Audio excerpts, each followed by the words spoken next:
Hello friends, all-rounder रुपालीमध्ये आपले खूप खूप स्वागत आहे. बाहेर खूप छान असं पावसाचं वातावरण आहे, त्यामुळे मी इथे ब्रेड पॅटीस बनवणार आहे. आता आपण इथे डाळीच्या पिठाचं बॅटर बनवून घेऊया. मी इथे 3 चमचे डाळीचे पीठ घेतलेले आहे आणि चवीनुसार मीठ घेतलेलं आहे. 1 चमचा लाल तिखट घेतलेला आहे. त्यानंतर 1 चमचा ओवा असा हातावर क्रश करून मी यामध्ये घालणार आहे.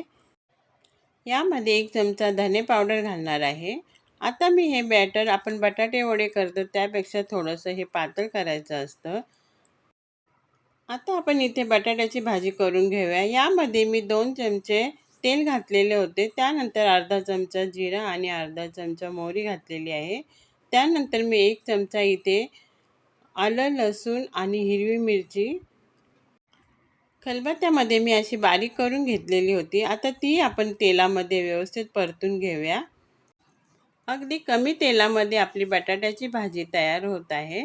मी इथे मध्यम आकाराचे 2 बटाटे घेतलेले होते. ते उकडून थंड करायला ठेवलेले होते. आता यामध्ये आपण कढीपत्ता घालून घेऊया. कढीपत्ता हा मी आमच्या कुंडीमध्येच इथे बाहेर लावलेला होता, तो घेऊन आलेले होते. आता यामध्ये मी 1 चमचा धने पावडर आणि 1 चमचा हळद घालत आहे.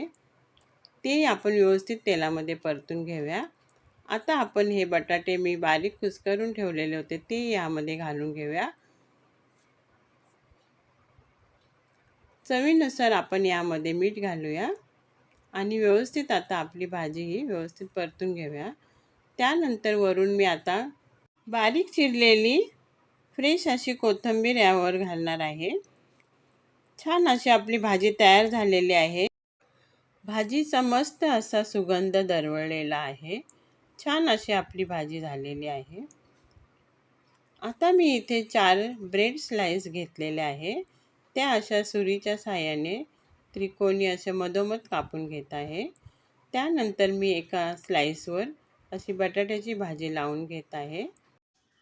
त्यावर मी आता दुसरा ब्रेड स्लाइस लावून घेणार आहे. व्यवस्थित असं आपण दाबून घेऊया. आता मी इथे डाळीचे पिठाचे बॅटर तयार केलेले होते.